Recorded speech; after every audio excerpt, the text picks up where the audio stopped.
मसीह यीशु के अज़ीम जलाली और बाबरकत नाम में मैं आपके सामने पास जूलिया डेविड वैसे पाकिस्तान के तवज्जुह से जो हमने बाइबल की तिलावत का आगाज़ किया हुआ है, मैं आज आपके सामने बाइबल मुकद्दस में से खरूज उसका 10वां बाब और उसकी पहली आयत से तिलावत करूँगी।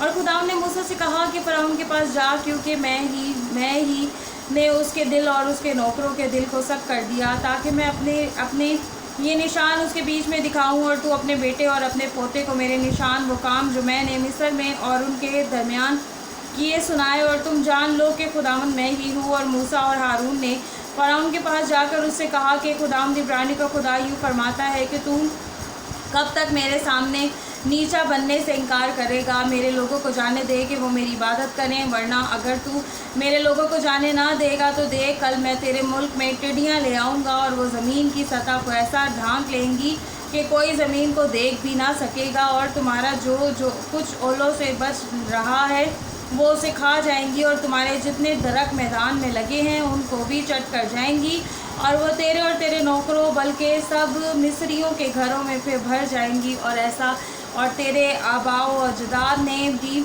जब वो पैदा हुए उस वक्त से आज तक नहीं देखा होगा। और वो लौट कर फ़िरौन के पास से चला गया। और तब फ़िरौन के नौकर फ़िरौन से कहने लगे, ये शख्स कब तक हमारे लिए फंदा बना रहेगा, इन लोगों को जाने दे और वो खुदावंद अपने खुदा की इबादत करे। क्या तुझे खबर नहीं कि मिस्र बर्बाद हो गया? तब मूसा और हारून फ़िरौन के पास फिर बला ले गए, और उसने उनको कहा कि जाओ, खुदावंद अपने खुदा के लिए इबादत करो। वो कौन हैं जो जाएंगे? मूसा ने कहा कि हम अपने जवानों और बूढ़ों और अपने बेटों और बेटियों और अपने भेड़ बकरियों और अपने गाय बैलों समेत जाएंगे, क्योंकि हमको अपने खुदा की ईद करनी है। तब उसने उनसे कहा कि खुदावंद ही तुम्हारे साथ रहे, मैं तो ज़रूर ही तुमको बच्चों समेत जाने दूंगा। खबरदार हो जाओ, इसमें तुम्हारी खराबी है, नहीं ऐसा नहीं होने पाएगा। सो तुम मर्द ही मर्द जाकर खुदावंद की इबादत करो, क्योंकि तुम यही चाहते हो। और वो फ़िरौन के पास से निकल गए। तब खुदावंद ने मूसा से कहा कि मुल्क मिस्र पर अपना हाथ बढ़ा के टिड्डियाँ मुल्क मिस्र में से चली जाएं, और वो हर सब्ज़ी जो उस मुल्क में ओलों से बच रही हैं चट ना कर जाएं।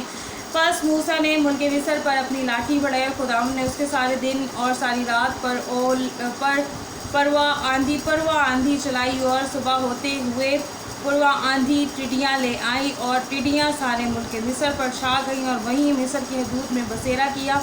और उनका दिल ऐसा भारी था कि ना तो उनसे पहले ऐसे टिड्डियाँ कभी आई, ना उनके बाद फिर आएंगी, क्योंकि उन्होंने तमाम रोज़ ज़मीन को ढांक लिया, ऐसा कि मिस्र मुल्क में अंधेरा हो गया।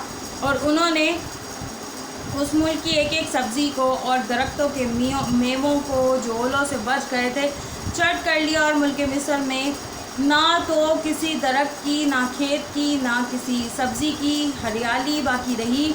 तब फ़िरौन ने जल्द मूसा और हारून को बुलवा कर कहा कि मैं खुदावंद तुम्हारे खुदा का और तुम्हारा गुनहगार हूँ। सो फक्त इस बार मेरा गुनाह बख्शो, और खुदावंद अपने खुदा से शिकायत करो कि वो सिर्फ इस मौत को मुझसे दूर कर दें। सो उसने फ़िरौन के पास से निकलकर खुदावंद से शिकायत की, और खुदावंद ने बिच्छुआ आंधी भेजी जो टिड्डियों को उड़ा कर ले गई, और उनको बहरे कुलज़म में डाल दिया, और मिस्र की हदूद में एक टिड्डी भी बाकी ना रही।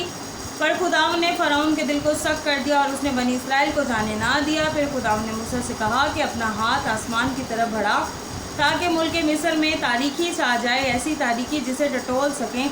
और मूसा ने अपना हाथ आसमान की तरफ बढ़ाया, और 3 दिन सारे मुल्क मिस्र में गहरी तारीखी रही। 3 दिन तक ना तो किसी ने किसी को देखा, और ना कोई अपनी जगह से हिला, पर सब बनी इसराइल के मकानों में उजाला रहा। क्या ज़बरदस्त खूबसूरत बात है। तब खुदा फ़िरौन ने मूसा को बुलवा कर कहा कि तुम जाओ और खुदावंद की इबादत करो, फक्त अपनी भेड़ बकरियों और गाय बैलों को यहीं छोड़ जाओ, और जो तुम्हारे बाल बच्चे हैं उनको भी साथ लेते जाओ।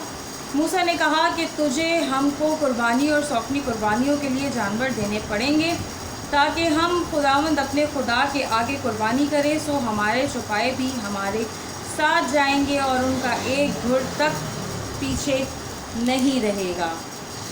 ان میں سے ہم کو خداوند اپنے خدا کو عبادت کا سامان لینا پڑے گا، اور جب تک ہم وہاں پہنچ نہ جائیں ہم نہیں جانتے کہ کیا کیا لے کر ہم کو خداوند کی عبادت کرنی ہوگی۔ لیکن خداوند نے فرعون کے دل کو سخت کر دیا اور اس نے ان کو جانے ہی نہ دیا، اور خداوند نے اسے کہا میرے سامنے سے چلا جا اور ہوشیار رہ، پھر میرا منہ دیکھنے کو مت آنا، کیونکہ جس دن تو نے میرا منہ دیکھا تو مارا جائے گا۔ تب موسیٰ نے کہا کہ تو نے ٹھیک کہا ہے، میں پھر تیرا منہ کبھی نہیں دیکھوں گا۔ پاک کلام کا پڑھا اور سنا جانا ہم سب سماعت کرنے والوں پہ خداوند کی خاص برکت ٹھہرے، آمین۔